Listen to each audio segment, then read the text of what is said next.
Hello നമസ്കാരം. എല്ലാവർക്കും ജാഷി വയനാട് സ്റ്റോറീസിലേക്ക് ഹൃദയപൂർവ്വം സ്വാഗതം. കേൾക്കൂ കേട്ടുകൊണ്ടേയിരിക്കൂ. ഞാനും നിങ്ങളും നമ്മുടെ കഥകളും. അല്ലേ? എല്ലായിടത്തും നല്ല മഴയും പ്രശ്നങ്ങളൊക്കെയാണെന്നറിയാം. എല്ലാവരും സേഫായിട്ടിരിക്കുക. അപ്പോൾ നമുക്ക് നോവലിലേക്ക് പോയാലോ? ജീപ്പ് തേക്കിൻ തോട്ടത്തിലേക്ക് അല്പം കയറ്റി നിർത്തിയിട്ട് ശിവയോഗി ഇറങ്ങി. തോട്ടത്തിലൂടെ തന്നെ ക്വാർട്ടേഴ്സ് ലക്ഷ്യമാക്കി നടന്നു. അപ്പോൾ കണ്ടു, താഴെ റോഡിൽ ഒരു കാറ് വന്ന് നിൽക്കുന്നു. ശിവയോഗിയുടെ കാലുകൾ നിശ്ചലമായി. കാറിൽ നിന്നും ഏതാനും പേർ ഇറങ്ങി. ഡോറുകൾ ഒച്ച കുറഞ്ഞ് അടച്ചു. അവർ ജബ്ബാറിൻ്റെ ക്വാർട്ടേഴ്സിലേക്ക് വരുന്നത് കണ്ട് ശിവയോഗി ജാഗരൂകനായി. ക്വാർട്ടേഴ്സിന് പുറത്ത് ഒരു ലൈറ്റ് തെളിഞ്ഞു നിന്നിരുന്നു. മുറ്റത്തേക്ക് വന്നവരെ ആ വെളിച്ചത്തിൽ ശിവയോഗി വ്യക്തമായി കണ്ടു. പുണ്യകോടിയും സംഘവും. ചുളിഞ്ഞ നെറ്റിയോടെ ഇരുളിൻ്റെ മറപറ്റി ശിവയോഗി ക്വാർട്ടേഴ്സിൻ്റെ പിന്നിലേക്ക് മാറി. പുണ്യകോടി കോളിംഗ് ബെൽ അമർത്തി. അല്പം കഴിഞ്ഞപ്പോൾ അകത്ത ലൈറ്റ് തെളിയുകയും വാതിൽ തുറക്കപ്പെടുകയും ചെയ്തു. തങ്ങൾക്ക് നേരെ നീട്ടിപ്പിടിച്ചിരിക്കുന്ന റിവോൾവറാണ് പുണ്യകോടിയും സംഘവും ആദ്യം കണ്ടത്. അതിനു പിന്നിൽ കത്തുന്ന മുഖം. ജബ്ബാർ. സർ. പുണ്യകോടി അമ്പരന്നു. ജബ്ബാർ റിവോൾവർ താഴ്ത്തി. രാത്രിയിൽ വന്ന് വാതിലിൽ തട്ടുന്നവർ ശത്രുവോ മിത്രമോ എന്നറിയില്ലല്ലോ. ജബ്ബാർ തലനീട്ടി പുറത്തേക്ക് ശ്രദ്ധിച്ചു. നിങ്ങൾ ഇങ്ങോട്ട് വരുന്നത് ആരെങ്കിലും കണ്ടോ? ഇല്ല സർ, പുണ്യകോടി പറഞ്ഞു. എങ്കിൽ വേഗം അകത്തേറ്. അവർ കയറിയ ഉടനെ ജബ്ബാർ പുറത്തെ ലൈറ്റ് ഓഫ് ചെയ്തു. പിന്നെ പകയോടെ പുണ്യകോടിയെ നോക്കി. ഞാൻ നിന്നെയൊക്കെ സ്വീകരിച്ചിരുത്താൻ പോവുകയാണെന്ന് കരുതരുത്. ഹോസ്പിറ്റലിൽ വെച്ച് ഞാൻ നിന്നോടൊക്കെ ഒരു കാര്യം പറഞ്ഞിരുന്നു. ഇനി ഒരിക്കലും എൻ്റെ മുന്നിൽ വരരുതെന്ന്. പിന്നെ ഇപ്പോഴുള്ള ഈ വരവിൻ്റെ ഉദ്ദേശം? മുഖത്ത് തുപ്പൽ വീണതുപോലെ പുണ്യകോടി വിളറി. സാർ, ഞങ്ങൾ പിന്നെ മറ്റാരുടെ അടുത്ത് പോകും? ദിവസങ്ങളായി ചെലവിന് പോലും ബുദ്ധിമുട്ടുകയാണ്. അയാളുടെ ഒച്ച പതറി. ഇനി ഈ ചിറ്റാറിൽ പഴയ പരിപാടി നടത്തി ജീവിക്കാൻ കഴിയുമെന്ന് ഞങ്ങൾക്ക് തോന്നില്ല. അതിനെ ജബ്ബാറിൻ്റെ മുഖത്ത് ഒരു പുച്ഛഭാവം മുട്ടിട്ടു. ഞങ്ങളെ സഹായിക്കാൻ ഇപ്പോൾ സാറിന് മാത്രമേ കഴിയൂ. കുറച്ച് പണം തരണം. മാന്യമായി ഏതെങ്കിലും ബിസിനസ് നടത്തി ഞങ്ങൾ ജീവിച്ചോളാം. മാന്യത! ജബ്ബാർ ശബ്ദമുയർത്തി ചിരിച്ചുകൊണ്ട് കസേരയിലിരുന്നു. നിനക്കൊക്കെ എന്ത് മാന്യത കിട്ടൂടാ? അട്ട എന്നും ചെളിക്കുണ്ടിൽ തന്നെയാ. അയാൾ റിവോൾവർ മടിയിൽ വെച്ചു. നിങ്ങൾ എനിക്ക് ചെയ്ത പണികൾക്കെല്ലാം അർഹിക്കുന്നതിനപ്പുറം ഞാൻ കൂലി തന്നിട്ടുണ്ട്. അങ്ങനെ പറയരുത് സാർ. ഇത്തവണ സംസാരിച്ചത് സത്താറാണ്. പിന്നെ എങ്ങനെ പറയണോടാ? ജബ്ബാറിൻ്റെ ഭാവം മാറി. ആ ശിവയോഗിയെയും അവൻ്റെ പെണ്ണിനെയും തീർത്തിട്ട് നിനക്കൊക്കെ കക്കാട്ടുപുറത്ത് പഴയതുപോലെ കഴിയരുതോ? അതിന് നടക്കില്ല സാർ. ഒന്നാമത് കോളനിക്കാർ മുഴുവൻ ഇപ്പോൾ അവൻ്റെ പക്ഷത്താണ്. പിന്നെ ചന്ദ്രലാൽ സാറ്. പുണ്യകോടി പൂർത്തിയാക്കുവാൻ സമ്മതിച്ചില്ല ജബ്ബാർ. എങ്കിൽ നിനക്കൊക്കെ ജീവിക്കാൻ ഞാനൊരു മാർഗം പറഞ്ഞുതരാം. എന്തായാലും മാന്യമായിട്ട് ജീവിക്കാനാണെന്ന് നിങ്ങൾ പറഞ്ഞല്ലോ. പുണ്യകോടിയുടെയും സംഘത്തിൻ്റെയും മുഖത്ത് ഒരു പ്രതീക്ഷാഭാവം മിന്നി. ജബ്ബാർ തുറന്നു. നിങ്ങൾ പോയി അവൻ്റെ കൂടെ ചേർന്നു. ശിവയുടെ ആഹാരത്തിന് മുട്ടില്ലാതെ കൂലിയും വാങ്ങി സുഖമായിട്ട് കഴിയാം. പുണ്യകോടി വിളറി. എങ്കിലും അറിയിച്ചു, സാറിന് വേണ്ടി ഞങ്ങൾ ഒത്തിരി കാര്യങ്ങൾ ചെയ്തിട്ടുണ്ട്. അതിനെന്താടാ? ജബ്ബാർ റിവോൾവർ എടുത്തുകൊണ്ട് ചാടി എഴുന്നേറ്റു. എന്നെ ബ്ലാക്ക്മെയിൽ ചെയ്യാമെന്ന് കരുതുന്നുണ്ടോ? എങ്കിൽ ഒരെണ്ണത്തിനെയും ജീവനോടെ ഇവിടുന്ന് വിടത്തില്ല ഞാൻ. പിന്നെ FIR എങ്ങനെ എഴുതണമെന്ന് എനിക്കറിയാം. ആ ഭാവമാറ്റത്തിന് മുന്നിൽ പുണ്യകോടിയും കൂട്ടാളികളും പകച്ചു. പുണ്യകോടിയുടെ ഉള്ളിൽ ജബ്ബാറിനോടുള്ള പക തിളച്ചു. അതടക്കിക്കൊണ്ട് അയാൾ തിരക്കി. അപ്പം ഞങ്ങൾ പോകാൻ? അല്ലേ സാർ? വേണ്ടടാ, എൻ്റെ മടിയിൽ കയറിയിരിക്കി. നിൻ്റെയൊക്കെ അണ്ണാക്കിലൊക്കെ ചോറ് കുഴച്ച് ഉരുട്ടി വെച്ച് തരാം ഞാൻ. പുണ്യകോടി ഒന്ന് ചിരിച്ചു. സാറിനേക്കാൾ ഭേദം ശിവയോഗി തന്നെയാണ്. ഞങ്ങൾ പ്രശ്നമുണ്ടാക്കുവാൻ അങ്ങോട്ട് ചെന്നതാണ്. അതാണ് അവൻ പ്രതികരിച്ചത്. ജബ്ബാർ പല്ലിളിച്ചു. എങ്കിൽ ചെല്ലടാ, എന്നിട്ട് അവൻ്റെ കീഴിൽ ഒരു പട്ടിയെപ്പോലെ പോയി ജീവിക്ക്. തമ്മിൽ ഭേദാതാ. സത്താർ പിറുവിറുത്തു. എന്താടാ നീ പറഞ്ഞത്? ജബ്ബാർ അയാൾക്ക് നേരെ തിരിഞ്ഞു. ഒന്നുമില്ല സാർ. സത്താർ തലകുനിച്ചു. പിന്നെ ഒരു നിമിഷം അവിടെ നിന്നില്ല. പുണ്യകോടിയും സംഘവും വാതിൽ വലിച്ചു തുറന്ന് പുറത്തേക്കിറങ്ങി. സിറ്റൗട്ടിൽ നിന്നും പുണ്യകോടി തിരിഞ്ഞു. ഞങ്ങൾ ശിവയോഗിയുടെ അടുത്ത് പോകും സാർ. തെറ്റുകൾ ഏറ്റുപറഞ്ഞ ഒരുപക്ഷെ കൂടെ നിർത്തിയേക്കും. ഥൂ, ചെല്ലടാ, ചെല്ല്. ജബ്ബാർ കാറിത്തുപ്പി. എല്ലാം കണ്ടും കേട്ടും ജനാലയ്ക്ക് പിന്നിലുണ്ടായിരുന്നു ശിവയോഗി. പുണ്യകോടിയും സംഘവും കാറിൽ പോകുന്നതുവരെ വാതിക്കൽ ജബ്ബാർ നോക്കി നിന്നു. സ്കൗണ്ടറൽസ്. മുറ്റത്തേക്ക് ഒന്നുകൂടി തുപ്പിയിട്ട് ജബ്ബാർ പിന്തിരിഞ്ഞു. വാതിലടയ്ക്കുന്നതിന് മുൻപ് പിറകിൽ ഈണത്തിലൊരു വിളി കേട്ടു. സാറേ.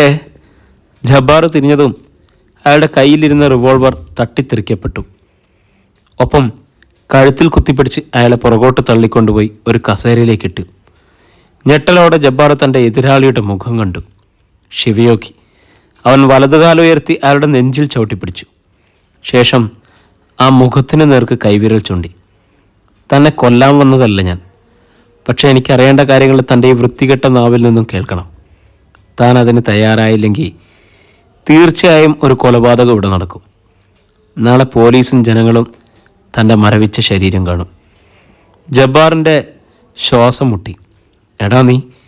അയാൾ അവൻ്റെ കാൽ തട്ടിമാറ്റുവാൻ ഒരു ശ്രമം നടത്തിയെങ്കിലും കഴിഞ്ഞില്ല. ശിവയോഗിയുടെ ഞെരിച്ച പല്ലുകൾക്കിടയിലൂടെ ശബ്ദം പുറത്തു വന്നു. എനിക്കറിയേണ്ടത് ബിംബരാമനെക്കുറിച്ചുള്ള സകല ഡീറ്റെയിൽസുമാണ്. അത് നീ പറഞ്ഞു തരും. അല്ലെങ്കിൽ നിൻ്റെ ഒടുക്കത്തെ രാത്രിയാവും ഇത്. കാൽ മാറ്റിയിട്ട് ശിവയോഗി ജബ്ബാറിൻ്റെ റിവോൾവർ എടുത്തു. പിന്നെ വേഗം ഒരു കസേര അയാൾക്ക് അഭിമുഖമായി കൈയെത്തുന്ന അകലത്തിലേക്കിട്ടിട്ട് അതിലിരുന്നു. റിവോൾവർ ജബ്ബാറിൻ്റെ നെഞ്ചിനെ ലക്ഷ്യമാക്കി ചൂണ്ടി. കർണാടക. രാവിലെ 8 മണി. കരിക്കളം തറവാട്ടുമുറ്റത്തൊരു ബുള്ളറ്റ് ബൈക്ക് വന്നു. അതിൽ നിന്നും കറുത്ത ജീൻസും മഞ്ഞ ഷർട്ടും ധരിച്ച ഒരു ചെറുപ്പക്കാരനിറങ്ങി. ഒറ്റ നോട്ടത്തിലൊരു പോലീസ് ഉദ്യോഗസ്ഥൻ്റെ ഭാവം. കട്ടിമീശയും പറ്റവെട്ടിയ മുടിയും. ഇരുനിറം. ബലിഷ്ഠമായ ശരീരം. പൂമുഖത്തെ കസേരയിലുണ്ടായിരുന്നു മുത്തമ്മ. അവർ അവനെ നോക്കി ഞെട്ടിച്ചുളിച്ചു. ആ ക്ഷണം മുത്തമ്മയുടെ സെൽഫോണിൽ ഒരു കോൾ വന്നു. അശോക് ഷെട്ടിയുടേത്. മുത്തമ്മ കോൾ എടുത്തു. അമ്മ, ഒരാളവിടെ വന്നോ? ഒരു ബുള്ളറ്റ് ബൈക്കിൽ. അപ്പുറത്തു നിന്നുള്ള ചോദ്യം. വന്നു. പറയുന്നതിനിടയിൽ അവർ ചെറുപ്പക്കാരനെ ശ്രദ്ധിച്ചു. നീളൻ വരാന്തയ്ക്ക് താഴെ ഭവ്യതയോടെ നിൽക്കുകയാണ് അവൻ. അശോക് ഷെട്ടിയുടെ സ്വരം വീണ്ടും കേട്ടു. അമ്മ, അതാണ് അമ്മ ആവശ്യപ്പെട്ട ഡ്രൈവർ. വിശ്വസ്തനാ. ഞങ്ങളുടെ കമ്പനിയിൽ ജോലി ചെയ്തിരുന്ന ആളാ. ഇനി അമ്മയെ അവൻ സംരക്ഷിച്ചോളും. ശരി അശോക. മുത്തമ്മയ്ക്ക് സന്തോഷമായി. കോള് കട്ട് ചെയ്തിട്ട് അവർ ചെറുപ്പക്കാരനോട് തിരക്കി. എന്താ നിൻ്റെ പേര്? ഷുപ്പുരാജ്, അവൻ പറഞ്ഞു. അപ്പോൾ മുത്തമ്മയ്ക്ക് തൻ്റെ മകൻ ബസവരാജനെയാണ് ഓർമ്മ വന്നത്. ഞാനിപ്പോൾ വരാം. അവർ അകത്തേക്ക് പോയി. 10 മിനിറ്റിനുള്ളിൽ വേഷം മാറി മടങ്ങിയെത്തി. മുത്തമ്മയുടെ കയ്യിൽ ടൊയോട്ടോ കാറിൻ്റെ കീയും ഡബിൾ ബാരൽ ഗണ്ണും ഉണ്ടായിരുന്നു. കീ അവർ ഷുപ്പുരാജിനെ ഏൽപ്പിച്ചു. വണ്ടിയെട്. ഷുപ്പുരാജ് പോർച്ചിൽ നിന്നും കാർ ഇറക്കി കൊണ്ടുവന്നു. മുത്തമ്മ പിൻസീറ്റിൽ കയറി. തോക്ക് സീറ്റിൽ ചാരി വെച്ചു. എങ്ങോട്ടാണമ്മേ? ഷുപ്പുരാജ് തിരിഞ്ഞു നോക്കി. തോട്ടത്തിലേക്ക്. അവർ വഴി പറഞ്ഞു കൊടുത്തു. ഷുപ്പുരാജ് കാറ് മുന്നോട്ടെടുത്തു. ഒരുപാട് വർഷങ്ങൾക്ക് ശേഷമാണ് താൻ തോട്ടത്തിൽ പോകുന്നതെന്ന് മുത്തമ്മ ചിന്തിച്ചു. അടയ്ക്കാമരത്തോപ്പിലന്ന് വിളവെടുപ്പില്ലായിരുന്നു. എങ്കിലും അതിർത്തിയായ വനംപ്രദേശം വരെ അവർ പോയി. ഏതാനും കവുങ്ങുകൾ ആനകൾ തള്ളിമറിച്ചിരിക്കുന്നു. അവിടെ നിന്നും പിന്നീട് റബ്ബർ എസ്റ്റേറ്റിലേക്ക്. വെട്ടുകാർ പാലെടുക്കുന്ന ജോലിയിലാണ്. ഒരു വലിയ ഷെഡിന് മുന്നിൽ മുത്തമ്മ കാർ നിർത്തിയിട്ട് ഇറങ്ങി. അവിടെ 2 ലോറികളിലേക്ക് വലിയ വീപ്പുകൾ ചരിച്ച് തടിയിലൂടെ ഉരുട്ടിക്കയറ്റുന്ന ജോലി നടക്കുകയായിരുന്നു. അപ്പാജിയുടെ മരണശേഷം റബ്ബർ ഷീറ്റാക്കുന്നത് നിർത്തിയിട്ട് പകരം പാൽ കച്ചവടമാക്കുന്ന രീതി ഉണ്ടാക്കിയത് ധനരാജ് ആയിരുന്നു. മുത്തമ്മ വീപ്പകളുടെ എണ്ണം നോക്കി. കുറിക്കുന്ന മധ്യവയസ്കൻ്റെ അടുത്ത് ചെന്നു. എത്ര വീപ്പുണ്ട്? 20, അയാൾ ഭവ്യതയോടെ പറഞ്ഞു. കഴിഞ്ഞ കുറേയേറെ മാസങ്ങളായി ഇതിൻ്റെ വില തറവാട്ടിലെത്തിയിട്ടില്ലല്ലോ. മധ്യവയസ്കൻ്റെ നെറ്റി ചുളിച്ചു. അതമ്മ, ധനരാജ് സാറ് കൃത്യമായി പണം വാങ്ങുന്നുണ്ടായിരുന്നു. ധനരാജ് സാറോ? മുത്തമ്മ ചുണ്ടുകൂട്ടി. ഇനി എത്ര ലോഡ് എൻ്റെ പണം കൊടുക്കാനുണ്ട്? ഇത് മാത്രമേ ഉള്ളൂ അമ്മ. കഴിഞ്ഞ ആഴ്ചത്തെ ലോഡുകൾ ഇന്നലെ ധനരാജ് സാറ് വാങ്ങിച്ചിരുന്നു. അയാൾ പരിങ്ങി. മുത്തമ്മ അമർത്തി മൂളി. അവരുടെ മുഖം മുറുങ്ങി. ഇന്നലത്തേത് വരെയുള്ള കാര്യം അവിടെ നിൽക്കട്ടെ. ഇന്നു മുതൽ പണം തറവാട്ടിലെത്തിച്ചിരിക്കണം. ഞാൻ കൂടാതെ മറ്റാരും വന്ന് ചോദിച്ചാലും കൊടുക്കണ്ട. അതൊരാജ്ഞയായിരുന്നു. മധ്യവയസ്കൻ തലയാട്ടി. ഷുപ്പുരാജ് കാറിൽ ചാരി നിന്ന് എല്ലാം ശ്രദ്ധിക്കുകയായിരുന്നു. മുത്തമ്മ തുടർന്നു. ധനരാജ് ഞങ്ങളുടെ ഡ്രൈവർ മാത്രമായിരുന്നു, അല്ലാതെ തോട്ടത്തിൻ്റെ ഉടമയല്ല. മനസ്സിലായത് എനിക്ക്? ആയി. പറഞ്ഞിട്ട് അയാൾ ഫോൺ എടുത്തുകൊണ്ട് അല്പനേരം അകലേക്ക് മാറി നിന്ന് ആരുമായോ ഇത്തിരി നേരം സംസാരിച്ചു. മുത്തമ്മ തോട്ടത്തിലൂടെ നടന്നു. ഷുപ്പുരാജ് അവരെ അനുഗമിച്ചു. നീ ഇങ്ങനെ പിന്നാലെ വരേണ്ട കാര്യമില്ല, മുത്തമ്മ പറഞ്ഞു. ശുഭ്രാജ് തലയാട്ടി. അമ്മയെ എപ്പോഴും ശ്രദ്ധിച്ചു കൊള്ളണമെന്നാണ് അശോക് സാർ പറഞ്ഞിരിക്കുന്നത്. മുത്തമ്മയ്ക്ക് ചിരി വന്നു. എങ്കിൽ അശോകൻ്റെ ഇഷ്ടം നടക്കട്ടെ. 15 മിനിറ്റോളം ഇരുവരും സംസാരിച്ചു കൊണ്ട് നടന്നു. പിന്നെ മടങ്ങിയെത്തി. ലോറികളിൽ വീപ്പകൾ മുഴുവൻ കയറ്റി കഴിഞ്ഞിരുന്നു. അന്ന് കൊണ്ടുവന്ന കാലി വീപ്പുകളിൽ ജോലിക്കാർ റബ്ബർ പാൽ നിറയ്ക്കാൻ തുടങ്ങി. അടുത്ത നിമിഷം ഒരു ഹാർലി ഡേവിസൺ ബൈക്ക് പാഞ്ഞു വന്നു. കാറിൻ്റെ പിന്നിൽ ബ്രേക്ക് ഇട്ടു. മുത്തമ്മ തിരിഞ്ഞു നോക്കി. ധനരാജ് ശോഭം നിറഞ്ഞ മുഖത്തോടെ അവൻ ഇറങ്ങി മുത്തമ്മയ്ക്ക് മുന്നിലെത്തി. അമ്മ പറഞ്ഞോ, ഇനി മുതൽ റബ്ബർ പാലിൻ്റെ പണം എന്നെ ഏൽപ്പിക്കരുതെന്ന്? അവൻ്റെ സ്വരം വല്ലാതെ ഉയർന്നു. പറഞ്ഞു. മുത്തമ്മ പതുക്കെ കാറിനടുത്തേക്ക് നീങ്ങാൻ ഭാവിച്ചതും ധനരാജ് തടഞ്ഞു. ആദ്യം മറുപടി പറ അമ്മ, അതിന് ശേഷം തോക്കെടുക്കാം. മുത്തമ്മയുടെ മുഖം ചുവന്നു. എന്നെ തടയാൻ നീ ആരടാ? ഇതെൻ്റെ എസ്റ്റേറ്റ്. ഇവിടുത്തെ കാര്യങ്ങൾ തീരുമാനിക്കുന്നത് ഞാനാ, അല്ലാതെ നീയല്ല. അങ്ങോട്ട് മാറി നിൽക്കടാ. മുത്തമ്മ ചീറി. എന്നാ ധനരാജ് മാറിയില്ല. തീരുമാനമൊക്കെ ആരുടേതും ആകുമെന്ന് അധികം വൈകാതെ നിങ്ങൾക്ക് മനസ്സിലാകും. അതുവരെയും അതിനുശേഷവും ഇവിടുത്തെ കാര്യങ്ങൾ ഞാൻ തന്നെ കൈകാര്യം ചെയ്യും. അവൻ്റെ സംസാരം ഒട്ടും പിടിച്ചില്ല മുത്തമ്മയ്ക്ക്. അവർ അവനെ അടിക്കാൻ കൈവീശി. എന്നാൽ ധനരാജ കയ്യിൽ കടന്നു പിടിച്ചു. അങ്ങനെ തല്ലുകൊള്ളാൻ ഞാൻ നിങ്ങളുടെ വേലക്കാരനല്ല. പിന്നെ നീ ആരടാ? മുത്തമ്മ തൻ്റെ കൈ വിടുവാൻ ശ്രമിച്ചു. കഴിഞ്ഞില്ല. ഇത്രയും നേരം എല്ലാം കണ്ടും കേട്ടും നിന്ന ശുഭരാജ് പെട്ടെന്ന് ഇടപെട്ടു. അവൻ കുതിച്ചു വന്നു. ധനരാജ്, ഈ അമ്മ വിട്. ഓഹോ, അവൻ ചുണ്ടുകൊട്ടി. ഇതൊക്കെ പറയാൻ നീ ആര്? ഈ അമ്മയുടെ ഡ്രൈവറും ബോഡി ഗാർഡും. ശുഭരാജ് അമർത്തിയ ശബ്ദത്തിൽ അറിയിച്ചു. Body guard? ധനരാജ് പുച്ഛിച്ചു. എങ്കിൽ നീ അവരെ ഒന്ന് രക്ഷപ്പെടുത്തി കാണിക്കടാ. പറഞ്ഞു തീരേണ്ട സമയമേ ഉണ്ടായിരുന്നുള്ളൂ. ശുഭരാജ് പാൻസിൻ്റെ പോക്കറ്റിൽ നിന്നൊരു പിസ്റ്റൾ വലിച്ചെടുത്ത് ധനരാജിൻ്റെ വാരിയല്ലുകൾക്കിടയിൽ കുത്തി. ഇപ്പോൾ നിനക്ക് വിശ്വാസമായിടാ.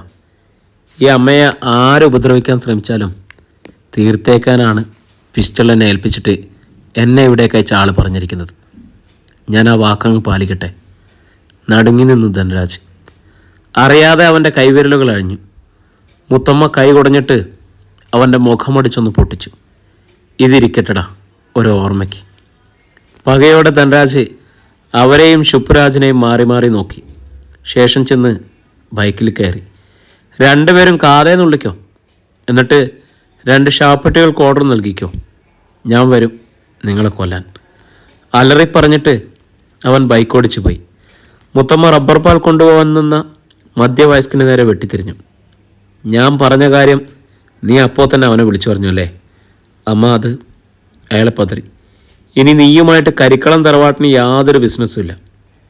അവർ എല്ലാം കണ്ടും കേട്ടും നിന്നിരുന്ന തൻ്റെ പണിക്കാർക്ക് നിർദ്ദേശം നൽകി. വീപ്പുകളെല്ലാം ലോറിയിൽ നിന്നും ഇറക്കിയേരെ.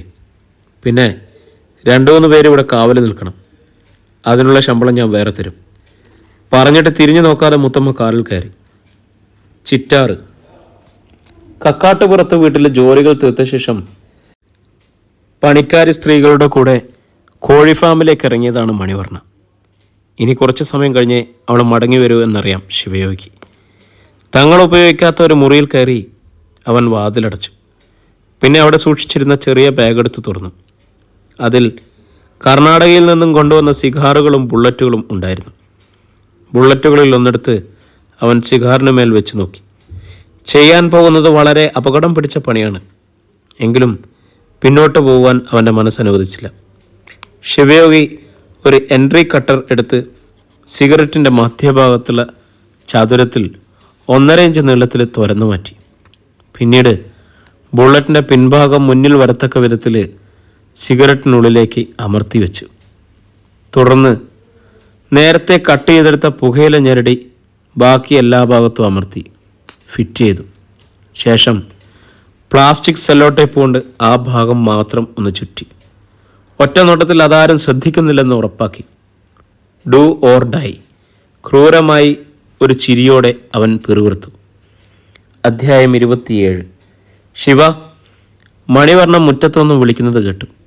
ശിവയോഗി വേഗത്തിൽ സിഗാറുകളും ബുള്ളറ്റുകളും എല്ലാം വീണ്ടും ബാഗിൽ വെച്ചു. പിന്നെ ശബ്ദം കേൾപ്പിക്കാതെ വാതിലടച്ചിട്ട് തിണ്ണയിൽ ചെന്നു. അവൾ അവനെ അടിമുടി ഒന്ന് നോക്കി. അവൻ ആംഗ്യത്തിൽ തിരക്കി. ഒരു കള്ളലക്ഷണം ശിവയുടെ മുഖത്തുണ്ടല്ലോ. അവൾ കണ്ണുകൊണ്ട് ചുറ്റുമൊഴിഞ്ഞു. എന്തോന്ന് കള്ളലക്ഷണം? ഒന്ന് മയങ്ങിയതായിരുന്നു ഞാൻ. അവൾക്ക് കൂടുതൽ മുഖം കൊടുക്കാതെ അവൻ കസരയിലിരുന്നു. വെളുത്ത കുഞ്ഞമ്മാവൻ പറയുന്നു 1 മാസം കൂടി കഴിയുമ്പോൾ കോഴികൾ വിൽക്കാൻ പോകുമെന്ന്. ശിവയോഗി മൂളി. ഞാനും അതേക്കുറിച്ച് ചിന്തിച്ചു. ഏതായാലും കർണാടകത്തിൽ നിന്നും മടങ്ങി വന്നിട്ടേ ഉള്ളൂ.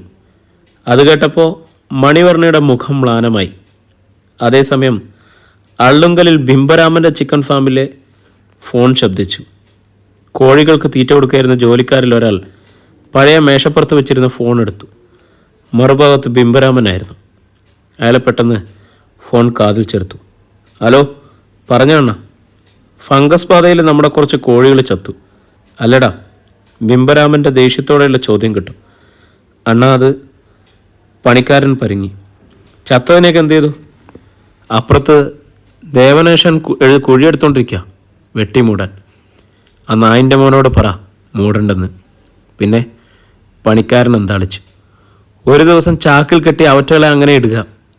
പിന്നെ രാത്രിയിൽ നേരെ കക്കാട്ടുപുറത്തേക്ക് പോകണം നിങ്ങൾ. ശിവയോഗി അവിടെ ഉണ്ടാവാനിടയില്ല. ചത്ത കോഴികളെ ഒന്നിനു വീതം അവൻ്റെ ഓരോ കൂട്ടിലിടണം. ബാക്കി കാര്യം നമ്മൾ വിചാരിക്കുന്നത് പോലെ നടന്നോളും. ബിംബരാമൻ ചിരിച്ചു. പണിക്കാരന് സന്തോഷമായി. അങ്ങനെ ചെയ്യണ. ഫംഗസ് ബാധിച്ച ഒരു കോഴി മതി, ബാക്കിയുള്ളതിനെ മുഴുവൻ കൊന്നെടുക്കാനെന്ന് പണിക്കാരനറിയാം. കോള് കട്ട് ചെയ്ത് അയാൾ കുഴിയെടുത്തുകൊണ്ടിരിക്കുന്ന ദേവനേശൻ്റെ അടുത്തേക്ക് പോയി. പോലീസ് സ്റ്റേഷനിൽ ഇരിക്കുമ്പോൾ തികച്ചും അസ്വസ്ഥനായിരുന്നു CI ജബ്ബാർ. കഴിഞ്ഞ ദിവസമുണ്ടായ സംഭവം ആരോടും പറയാൻ പോലും അയാൾക്ക് മടി തോന്നി. ശിവയോഗി തന്നെ ആക്രമിച്ചു എന്ന് മറ്റുള്ളവരറിഞ്ഞാൽ അതിൻ്റെ മാനക്കേട് തനിക്ക് തന്നെയാണ്. മാത്രമല്ല, ബിംബരാമനെക്കുറിച്ചാണ് തിരക്കിയെന്ന് അയാൾ വിളിച്ചു പറയുവാനും ജബ്ബാർ മടിച്ചു. കാരണം അയാളെക്കുറിച്ച് ശിവയോട് താൻ എല്ലാം പറഞ്ഞെന്ന് മനസ്സിലാക്കിയ ബിംബരാമൻ്റെ പ്രതികരണം ഏത് തരത്തിലായിരിക്കുമെന്ന് പ്രവചിക്കാനും വയ്യ. തൽക്കാലം ഈ രഹസ്യങ്ങളൊക്കെ തൻ്റെ മനസ്സിലിരിക്കട്ടെ എന്ന് പറ്റിയൊരു അവസരം വരുമ്പോൾ ശിവയോഗിയുടെ കണക്ക് തീർക്കാമെന്നും അയാൾ ഉറപ്പിച്ചു. May I come in sir? ഔട്ട്ഡോറിൽ മെല്ലെ മുട്ടിക്കൊണ്ട് സ്റ്റേഷൻ ഹൗസ് ഓഫീസർ ചന്ദ്രലാൽ ചോദിക്കുന്നത് കേട്ടു. യെസ് പറഞ്ഞിട്ട് ജബ്ബാർ നിവർന്നിരുന്നു. ചന്ദ്രലാൽ കയറി വന്ന് അറ്റൻഷനായി. സാർ തിരക്കിയെന്നറിഞ്ഞു. ആ തിരക്കി. തനിക്കിപ്പോൾ പോലീസ് ഡ്യൂട്ടിയേക്കാൾ താല്പര്യം കോഴി വളർത്തലാണെന്ന് കേട്ടു. ശരിയാണോ? ജബ്ബാർ മുഖത്ത് ചിരി വരുത്തി. ഇനി സൂത്രശാലിയായ ഒരു കുറുക്കൻ്റെ നീക്കങ്ങളായിരിക്കും തൻ്റേതെന്ന് മനസ്സിൽ പറയുകയും ചെയ്തു. അങ്ങനെയൊന്നുമില്ല സാർ. പിന്നെ ശിവേട്ടൻ്റെ ചിക്കൻ ഫാമിലി വല്ലപ്പോഴൊക്കെ ഒന്ന് പോകും. ജബ്ബാർ ഒന്ന് മൂളി. പിന്നെ ശബ്ദം താത്തി. ബിംബരാമൻ എവിടെയാണെന്ന് സൂചന വല്ലതുണ്ടോ? ഇല്ല. ഇനി ശ്രദ്ധിച്ച് സംസാരിക്കണമെന്ന് ചന്ദ്രലാലിന് തീരുമാനിച്ചു. അവനെ കണ്ടെത്തണം. എങ്ങനെയും എൻ്റെ പേരിൽ നിങ്ങൾക്ക് ചില തെറ്റിദ്ധാരണകളുണ്ടെന്ന് എനിക്കറിയാം. അത് മാറ്റണം. സർ, ഞാൻ അവനെ കണ്ടുപിടിച്ചിരിക്കും.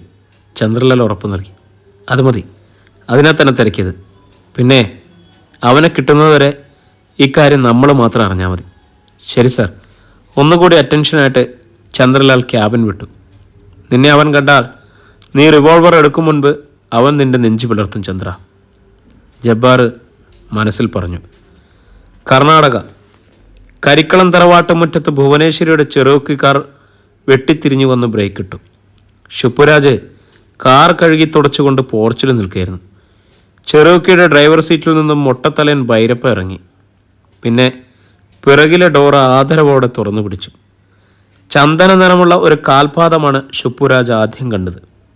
അതിന് പിന്നിലെ ചുവന്ന പട്ടിൽ പൊതിഞ്ഞ തീജോല കണക്കെ ഒരു സ്ത്രീരൂപം കാണായി. നിറയെ പൊന്നിൽ കുളിച്ച സ്ത്രീ. ശുപ്പുരാജിൻ്റെ നെറ്റി ചുളിഞ്ഞു. ഭുവനേശ്വരി ചുറ്റും നോക്കി. ശുപ്പുരാജ് അവർക്കടുത്തേക്ക് ചെന്നു. ആരാ? എന്തു വേണം? ചോദ്യം ഇഷ്ടപ്പെടാത്തതുപോലെ ഭുവനേശ്വരി ചുണ്ടുകൊട്ടി. നീ ആരാ? ശുപ്പുരാജിന് ദേഷ്യം വന്നു. പക്ഷേ അടക്കി. ഈ സ്ത്രീ മുത്തമ്മയുടെ അടുത്ത ബന്ധുവോ മറ്റോ ആണോ എന്നറിയില്ലല്ലോ. ഞാൻ ഡ്രൈവറാ, അയാൾ അറിയിച്ചു. എങ്കിൽ നീ വണ്ടിക്കാര്യം മാത്രം നോക്കിയാൽ മതി. അയാളെ തീർത്തും അവഗണിച്ച് ഭുവനേശ്വരി വരാന്തയുടെ അഗ്രത്തിൽ തൂക്കിയിട്ടിരുന്ന മണിനാവിനുള്ളിലെ ചങ്ങലയിൽ പിടിച്ച് ആഞ്ഞാഞ്ഞു വലിച്ചു. മണിമുഴക്കം അവിടെ പ്രകമ്പനം കൊണ്ടു. ആരാ അത് എന്ന് പിറുവിറുത്തുകൊണ്ട് മുത്തമ്മ വാതിക്കൽ വന്നു. പുറത്തു നിൽക്കുന്ന സ്ത്രീയെ അവർക്ക് മനസ്സിലായില്ല. ആരാ? മുത്തമ്മ തിരക്കി. ഞാൻ ഭുവനേശ്വരി. ബാക്കി പറയാതെ അവർ വരാന്തയിൽ കയറി. അപ്പാജി കരിക്കളം സദാശിവ ഉപയോഗിച്ചിരുന്ന കസേരയിൽ അധികാരത്തോടെ ഇരുന്നു. മുത്തമ്മയ്ക്ക് അതിഷ്ടമായില്ല. ഇത് അപ്പാജി മാത്രം ഉപയോഗിച്ചിരുന്ന കസേരയാണ്. അതിനെന്ത്? ഭുവനേശ്വരി ഇടംകാലിന് മീതെ വലതുകാൽ കയറ്റിവെച്ച് മെല്ലെ വിറപ്പിച്ചു. ശേഷം തുടർന്നു.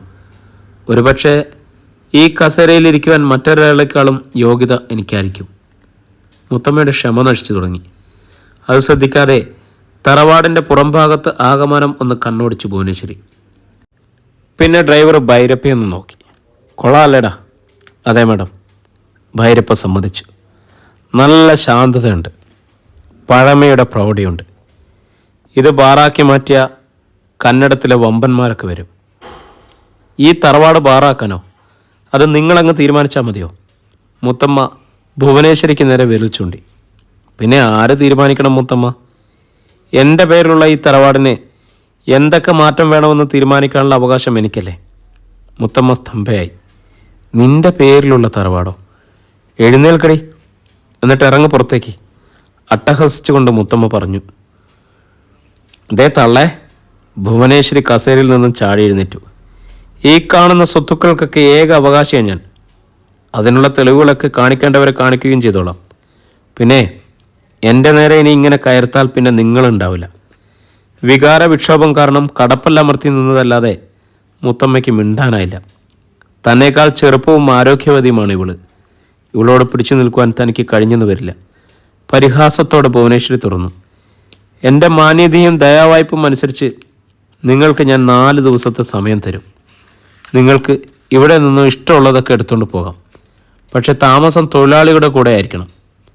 എൻ്റെ പേര് പറഞ്ഞല്ലോ, ഞാൻ ഭുവനേശ്വരി. ഈ കർണാടകയിലുള്ള 1 ഡസനിലധികം ബാറുകളുടെ ഉടമയാണ്. എവിടെയൊക്കെ ബാർ ഓപ്പൺ ചെയ്യണമെന്ന് ഞാൻ വിചാരിച്ചിട്ടുണ്ടോ അതൊക്കെ നടത്തിയിട്ടുണ്ട്. അല്ലെങ്കിൽ നിങ്ങൾ തിരക്കി നോക്ക്. പിന്നെ അവിടെ നിന്നില്ല ഭുവനേശ്വരി. ഭൈരപ്പ കാറിൻ്റെ ഡോർ തുറന്നു കൊടുത്തു. പിന്നെ അയാളും കയറി. മിന്നൽ പിണർ പോലെ കാർ പൊടി പറത്തിയാകുന്നു. ഒരു കൊടുങ്കാറ്റടങ്ങിയ പ്രതീതി. മുത്തമ്മ ഒന്നും മനസ്സിലാകാതെ കസേരയിലേക്ക് വീഴും പോലെ ഇരുന്നു. ശുപ്പരാജ് തൻ്റെ ഫോണെടുത്ത് അപ്പോൾ തന്നെ അശോക് ഷെട്ടിയെ വിളിച്ച് വിവരം പറഞ്ഞു. 1 മണിക്കൂറിനുള്ളിൽ അശോക് ഷെട്ടി എത്തി. അമ്മ, ഒരു കസേര നീക്കിയിട്ട് അവനും മുത്തമ്മയ്ക്കരികിലിരുന്നു. പിന്നെ പറഞ്ഞു, ഭുവനേശ്വരി എന്ന സ്ത്രീക്ക് അപ്പാജിയുമായി ബന്ധമുണ്ടായിരുന്നു.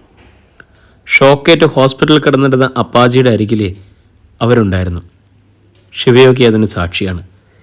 മിഴിച്ചിരിക്കാനേ മുത്തമ്മയ്ക്ക് കഴിഞ്ഞുള്ളൂ.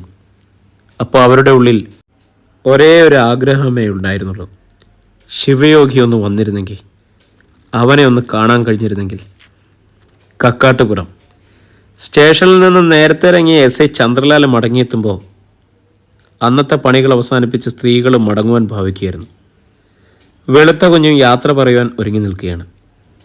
മണിവർണ്ണ എല്ലാവർക്കും ചായ ഉണ്ടാക്കി കൊടുത്തിരുന്നു. ചന്ദ്രന് ചായ വേണോ? അവൾ തിരക്കി. വേണ്ട, സ്റ്റേഷനിൽ നിന്നും കൊണ്ടുവന്നത് ഞാൻ കഴിച്ചു. അയാൾ വരാന്തയിലേക്ക് കയറി കസേരയിലിരുന്നു. വെളുത്ത കുഞ്ഞും പണിക്കാരും പോയി. ശിവയോഗിയും മണിവർണ്ണയും ചന്ദ്രലാലും മാത്രം അവശേഷിച്ചു. അപ്പോൾ ചേട്ടൻ കർണാടകത്തിലേക്ക് പോകാൻ തന്നെ ഉറപ്പിച്ചോ? ചന്ദ്രലാൽ അവനെ നോക്കി. പോകണം, പോയേ പറ്റൂ. അവിടെ ചിലർ അമ്മയെ വേട്ടയാടുകയാണ്. അശോക് ഷെട്ടി എല്ലാം വിളിച്ചു പറഞ്ഞു. ചിന്തയോടെ അവൻ താടിയിൽ തടവി. ഇനി പോകാതിരുന്ന അമ്മയെ ജീവനോടെ എനിക്ക് കാണാൻ തന്നെ കഴിഞ്ഞെന്ന് വരില്ല. ശിവയോഗിയെ പിന്തിരിപ്പിക്കാൻ സാധിക്കില്ലെന്ന് ചന്ദ്രലാലിന് മനസ്സിലായി. ഇന്ന് അയാൾ ഈ വിഷയം അവതരിപ്പിച്ചത് തന്നെ മണിവർണ്ണ രഹസ്യമായി പറഞ്ഞേൽപ്പിച്ചതിനാലാണ്. ശിവയോഗി അപകടത്തിൻ്റെ നടുവിലേക്കാണ് പോകുന്നതെന്ന് ഉള്ളിൻ്റെ ഉള്ളിലിരുന്ന് ആരോ നിരന്തരം മന്ത്രിക്കുന്നതായി അവൾക്ക് തോന്നുകയാണ്. എപ്പോഴാണ് യാത്ര? ചന്ദ്രലാൽ ദീർഘമായി നിശ്വസിച്ചു. നാളെ രാത്രിയിൽ. ഞാൻ കൂടി വന്നാലോ ചേട്ടാ? ശിവയോഗി തലയാട്ടിച്ചിരിച്ചു. കേരള പോലീസിന് അവിടെ യാതൊരു റോളുമില്ല. ഇടം വലം നോക്കാതെ അടിച്ചു കയറുന്നവനെ അവിടെ പിടിച്ചു നിൽക്കാൻ കഴിയും. അവർ സംസാരിച്ചു കൊണ്ടിരുന്നപ്പോൾ പെട്ടെന്നൊരു കാറ് കുന്നിറങ്ങി വന്നു. മൂവരും അതിലേക്ക് തന്നെ ഉറ്റുനോക്കി. വീട്ടുമുറ്റത്ത് കാറ് നിന്നു. അതിൽ നിന്നിറങ്ങിയ ആളിനെ കണ്ട് ചന്ദ്രലാലും മണിവർണ്ണയും നെറ്റി ചുളിച്ചു. പുണ്യകൂടി. ശിവയോഗിയിൽ ഭാവമാറ്റമൊന്നും ഉണ്ടായില്ല. ചന്ദ്രലാലിൻ്റെ മുഖം ചൊന്നു. അയാൾ ചാടി എഴുന്നേറ്റ് മുറ്റത്തേക്ക് വന്നു. എന്താടാ, വീണ്ടും വഴക്കിന് വന്നതാണോ? അപ്പോഴേക്കും പുണ്യകോടിയും അനുയായികളും ഇറങ്ങി. മണിവർണ്ണ ശിവയോഗിയെ നോക്കി. അവൻ അനങ്ങാതിരിക്കുന്നതിൻ്റെ കാര്യം അവൾക്ക് മനസ്സിലായില്ല. പുണ്യകോടി പറയുന്നത് കേട്ടു. ഞങ്ങൾ വഴക്കിനൊന്നുമല്ല സാറേ. പിന്നെ ചന്ദ്രലാലിൻ്റെ ഞരമ്പുകൾ വലിഞ്ഞു മുറുകി. നീയൊക്കെ സമാധാന ചർച്ചയ്ക്ക് വന്നാണോ? അതെ. പുണ്യകോടി വിനയം വിട്ടില്ല. നിങ്ങളുടെ കേസിൽ നിന്നും പിന്നോട്ട് പോകുന്ന പ്രശ്നമില്ല, ചന്ദ്രലാൽ തീർത്തു പറഞ്ഞു. വേണ്ട സാറേ, ശിക്ഷ എന്തായാലും അത് അനുഭവിക്കാൻ ഞങ്ങൾ ഒരുക്കുക. പറഞ്ഞത് സത്താറാണ്. ഇപ്പോൾ ചന്ദ്രലാലിന് വിസ്മയമായി. എന്താണ് ഇവരുടെ ലക്ഷ്യം? ഒരു ഏറ്റുമുട്ടലിന് വന്നതല്ലെന്ന് ഉറപ്പ്. ഇനി പിടിച്ചു നിൽക്കുവാൻ കഴിയില്ല എന്നുള്ള തോന്നലിൽ അവസാനത്തെ അടവിറക്കുകയാണോ? അയാൾ തിരിഞ്ഞ് ശിവയോഗിയിലേക്ക് കണ്ണുകൾ പായിച്ചു. താടിയിലൂടെയും മുടിയിലൂടെയും കൈവിരലുകൾ ഓടിച്ച് അശോഭ്യനായിരിക്കുന്നു. ചേട്ടാ, ചന്ദ്രലാൽ വിളിച്ചു. ശിവയോഗി മുറ്റത്തേക്കെത്തി. പുണ്യകോടിയുടെ കണ്ണുകളിലേക്ക് അവൻ സൂക്ഷിച്ചു നോക്കി. അവിടെ പകയുടെ കനലുകളില്ല, പകരം ഒരുതരം വിധേയഭാവം. ജബ്ബാറിൻ്റെ ക്വാർട്ടേഴ്സിലെ സംഭവം അവനോർത്തു. എന്തു വേണം പുണ്യകോടി നിനക്ക്? തല്ലിത്തീർക്കാനാണെങ്കിൽ ഞാൻ ഏതു നിമിഷം ഒരുക്കാം, ശിവയോഗി പറഞ്ഞു. അല്ല ശിവ സാറേ, വഴക്കിനും വക്കാണത്തിനും ഒന്നും വന്നതല്ല ഞങ്ങൾ. ആ പണിയൊക്കെ ഞങ്ങൾ നിർത്തി. എല്ലാവർക്കും ഉണ്ടല്ലോ ഒരു തിരിച്ചറിവിൻ്റെ കാലം, പാപപരിഹാരത്തിനുള്ള സമയം. ചെയ്തത് മുഴുവൻ തെറ്റായിരുന്നെന്ന് ഞങ്ങളുടെ തിരിച്ചറിവിൻ്റെ കാലമായത്, ശിവയോഗി തലയാട്ടി. അത് ഞാൻ എന്തു വേണോടാ പുണ്യകോടി? താൻ പറയുന്നത് എന്താ? ഇനിയുള്ള കാലം വല്ല ജോലിയും ചെയ്ത് ജീവിക്കണം ശിവ സാറേ. അതിന് ഞങ്ങളെ സഹായിക്കണം. ശിവയോഗി തല ഉടഞ്ഞു. ഞാൻ നിങ്ങളെ എങ്ങനെ വിശ്വസിക്കും? ശത്രുക്കൾ അടുത്തുകൂടുന്നത് നല്ലതിനല്ല എന്നതാണ് എൻ്റെ വിശ്വാസം. CI ജബ്ബാർ നിങ്ങളെ എൻ്റെ അടുത്തേക്ക് പറഞ്ഞു വിട്ടതല്ല എന്ന് എങ്ങനെ അറിയും? പുണ്യകോടി ഒരു നിമിഷം മിണ്ടിയില്ല. പിന്നീട് നാവനക്കിയപ്പോൾ ആ ശബ്ദം പതരുന്നു. ജബ്ബാർ സാർ ഞങ്ങളെക്കൊണ്ട് ഒരുപാട് തെറ്റുകൾ ചെയ്യിച്ചു. പക്ഷേ ഇപ്പോൾ ഞങ്ങൾ വെറും കറിവേപ്പിലേക്ക് സമ. അയാൾക്ക് ഞങ്ങളെ വേണ്ട. ജീവിതത്തിൽ ഇത്തരം പ്രതിസന്ധികൾ ഉണ്ടാകുമെന്ന് ഞങ്ങളും മനസ്സിലാക്കാൻ വൈകിപ്പോയി സാറേ. ഈ നാട്ടിൽ ഞങ്ങൾക്ക് ആരും ഒരു ജോലി തരില്ല. ഞങ്ങളെ കണ്ട് നേട്ടമുണ്ടാക്കിയ പലരുടെയും വാതിലുകൾ മുട്ടി. തോറ്റുപോയ സൈന്യത്തിന് ആർക്കും വേണ്ട. മറ്റൊരു സ്ഥലത്ത് പോയി ജീവിക്കണമെങ്കിൽ അതിനും പണം വേണം. അല്ലെങ്കിൽ തന്നെ ഞങ്ങൾക്ക് വെട്ടും കുത്തും വാറ്റും കൂടിയല്ലാതെ എന്ത് ജോലി അറിയാം? ഇപ്പോൾ മറ്റു സ്ഥലങ്ങളിലും അതിനുമുണ്ട് എതിരാളികൾ. ദീർഘമായി ഒന്ന് നിശ്വസിച്ചുകൊണ്ട് പുണ്യകോടി പറഞ്ഞു നിർത്തി. പിന്നെ കാറിലേക്ക് ചാരി നിന്നു. ശിവയോഗി ചിന്തിച്ചു നോക്കി. CI ജബ്ബാറിനോട് ഇവർ സംസാരിച്ചത് ആത്മാർത്ഥമായിട്ടാണ് എന്ന് അവന് മനസ്സിലായി. ശിവയോഗി എന്ത് മറുപടി പറയുന്നുവെന്ന് ശ്രദ്ധിച്ചു നിൽക്കുകയാണ് ചന്ദ്രലോലും മണിവർണ്ണയും. ശിവയോഗി പുണ്യകോടിയും സംഘത്തെയും ഒരു വട്ടം കൂടി നോക്കി. ഇപ്പോൾ ഞാൻ എന്ത് വേണം? ഞങ്ങൾക്കൊരു ജോലി തരണം. സാറ് പറയുന്നത് തീരുമാനിക്കുന്നതും ഞങ്ങൾ അനുസരിക്കും. ഉറച്ചതായിരുന്നു പുണ്യകോടിയുടെ വാക്കുകൾ. ഞാൻ ആരെങ്കിലും കൊല്ലാൻ പറഞ്ഞാലോ? അവൻ്റെ ചോദ്യം കേട്ട് ചന്ദ്രലാലും മണിവർണ്ണയും നടുങ്ങി. ഒട്ടും ചിന്തിക്കാതെ പുണ്യകോടിയുടെ മറുപടി പറഞ്ഞു. സാറ് പറഞ്ഞാൽ അങ്ങനെ ചെയ്തിരിക്കും. സാറിന് വേണ്ടി കൊല്ലാനും ചാവാനും ഞങ്ങൾ ഒരുക്കാം. ശിവയോഗിയുടെ ചുണ്ടിൽ ഒരു ചിരി മിന്നിപ്പൊലിഞ്ഞു. ശരി, നിങ്ങളെ നാളെ രാവിലെ വാ, എനിക്കൊന്ന് ആലോചിക്കണം. ശരി സാറേ. പുണ്യകോടിയും സംഘവും എല്ലാവരെയും തൊഴുതു. പിന്നെ കാറിൽ കയറിപ്പോയി. കാറ് കുമരംകുന്നിൽ മറയുന്നതുവരെ ചന്ദ്രലാൽ നോക്കി നിന്നു. തുടർന്ന് ശിവയോഗിക്ക് നേരെ തിരിഞ്ഞു. ചേട്ടൻ എന്തിനാ അവരോട് അങ്ങനെ പറഞ്ഞത്? അവരുടെ ആത്മാർത്ഥതയിൽ എനിക്കിപ്പോൾ ഒട്ടും സംശയമില്ലാത്തതുകൊണ്ട്. തിരിഞ്ഞ് വരാന്തയിലേക്ക് കയറുമ്പോൾ അവൻ CI ജബ്ബാറിൻ്റെ ക്വാർട്ടേഴ്സിൽ വെച്ച് താൻ കണ്ടതും കേട്ടതും ചന്ദ്രലാലിനെയും മണിവർണ്ണയെ അറിയിച്ചു. അപ്പോൾ ചേട്ടൻ പിന്നെയും ജബ്ബാർ സാറിൻ്റെ അടുത്ത് പോയോ? ചന്ദ്രലാലിനെ വിശ്വസിക്കാൻ കഴിഞ്ഞില്ല. പോകേണ്ടതായി വന്നു. ബിംബരാമനെക്കുറിച്ച് എല്ലാം അറിയണമായിരുന്നു. ഇവിടെ അതറിയാവുന്നത് അയാൾക്ക് മാത്രമല്ലേ ഉള്ളൂ. അപ്പോൾ ബിംബരാമൻ താപസൻ്റെ മകനാണ്. മണിവർണ്ണ അക്കാര്യം അപ്പോഴാണ് അറിയുന്നത്. ശിവയോഗി മൂളി. നാളെ പുണ്യകോടിയും സംഘവും വീണ്ടും വരും. എന്തായിരിക്കും ചേട്ടൻ്റെ മറുപടി? ചന്ദ്രലാലിന് അതറിയുവാനായിരുന്നു തുടക്കം. കർണാടകയ്ക്ക് പോകുമ്പോൾ ഞാൻ ഒറ്റയ്ക്കാകരുതെന്നായിരുന്നല്ലോ നിൻ്റെ പരാതി. അവരെയും ഞാൻ ഒപ്പം കൂട്ടും, എൻ്റെ പരിചയമായിട്ട്. ശിവയോഗി ചിരിച്ചു. അവരെ വിശ്വസിക്കാമോ ശിവ? അവർ ഉദ്യോഗത്തോടെ മണിവർണ്ണ ചോദിക്കാൻ വന്നത് ശിവയോഗി കൈയുയർത്തി തടഞ്ഞു. അവർ എന്നെ അപകടപ്പെടുത്തില്ല. അതിനെന്ത് ചെയ്യണമെന്ന് ഞാൻ തീരുമാനിച്ചിട്ടുണ്ട്. ഒക്കെ നാളെ പറയാം. പിന്നീട് ആരും മിണ്ടിയില്ല. അവിടെ മൗനം തിങ്ങി. കൂടുകളിൽ നിന്നും കോഴികളുടെ ചില ശബ്ദം മാത്രം കേട്ടു. ചന്ദ്രലാലും മണിവർണ്ണയും കടുത്ത ചിന്തയിലായിരുന്നു. അടുത്ത ദിവസം രാവിലെ 10 മണി കഴിഞ്ഞപ്പോൾ പുണ്യകോടിയും സംഘവും വീണ്ടും എത്തി. അവരെ കണ്ട വെളുത്ത കുഞ്ഞിന് സംശയമായി. പേടിക്കണ്ടമ്മാവാ, ഇവരിപ്പോൾ പഴയ ആളുകളല്ല, ശിവയോഗി പറഞ്ഞപ്പോൾ വെളുത്ത കുഞ്ഞിൻ്റെ മുഖത്തെ മുറുക്കമയഞ്ഞു. ശിവയോഗി പുണ്യകോടിയുമായി സംസാരിച്ചു. മണിവർണ്ണയും ഉണ്ടായിരുന്ന അരികിൽ. നിങ്ങൾക്ക് ഞാൻ ജോലി തരാം, എന്നാൽ നിങ്ങളെ ഞാൻ പൂർണ്ണമായും വിശ്വസിച്ചിട്ടില്ല എന്ന കാര്യം മറക്കരുത്. അതിനാൽ ആദ്യത്തെ മാസം പരീക്ഷണമാണ്. എന്തിനും ഞങ്ങൾ ഒരുക്കുക സാറേ, അല്ലെങ്കിൽ CA ജബ്ബാർ സാറ് എന്തെങ്കിലും കാരണം ഉണ്ടാക്കി ഞങ്ങളെ പൂട്ടും. പുണ്യകോടി സമ്മതിച്ചു.